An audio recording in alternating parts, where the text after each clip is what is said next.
inyong nasumpungan ang aking mga anak. Minamahal kayo ng Diyos ng tunay at tapat. Walang hanggang ang kanyang pagpapahalaga. Tungo na pa man sa inyong lahat.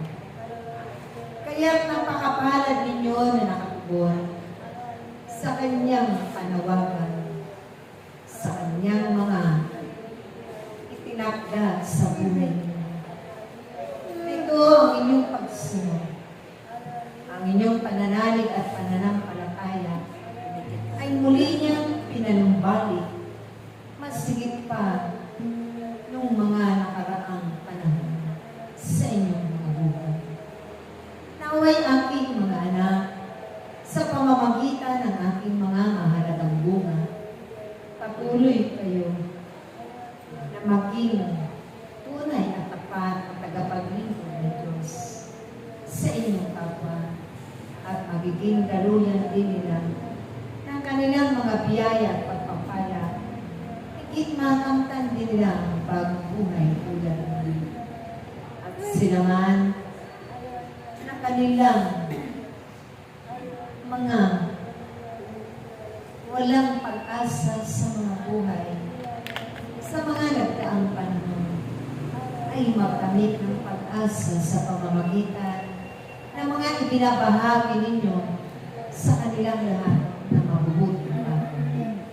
Ipagpatuloy ninyo ito aking mga anak na inyong simulang pagsunod ng buong pag-ibig at kagalakan.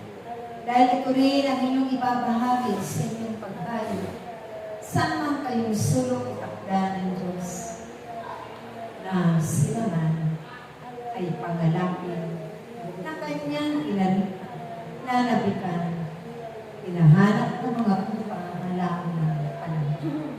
Kaya't magpatuloy naman kayo na pagsumikapan ninyo na lagi kayong nagkakaisa, nag-iibigan at nagpapanalangin, nagkakaunawaan at naggagalangan, nagpapatawaran, dahil ito ang bubuhos sa inyo at sa pamamagitan ng Espiritu Santo na taglay-taglay ng bawat isang mabibigkis kayo lagi ng pag-ibig ng Diyos.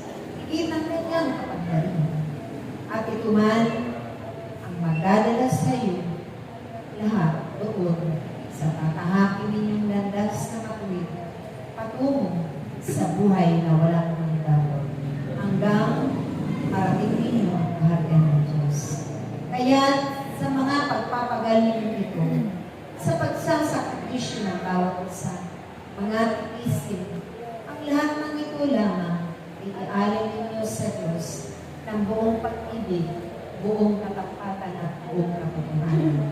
At ipakikita niya at ipagkakaloob ang mga himala at uwag sa inyong mga buhay. Naway, mag-ibigan lagi